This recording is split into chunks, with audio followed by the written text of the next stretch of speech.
क्या बच्चा તું કહેતો કે જોતા પીર સિવા બીજો કોઈ દુનિયામાં પીર નથી કેમ કરું છે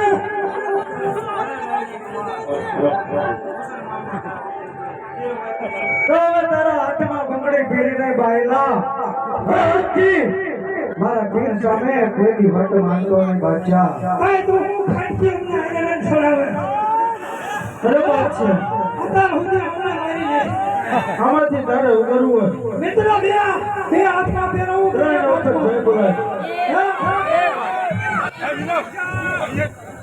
બોલો રામા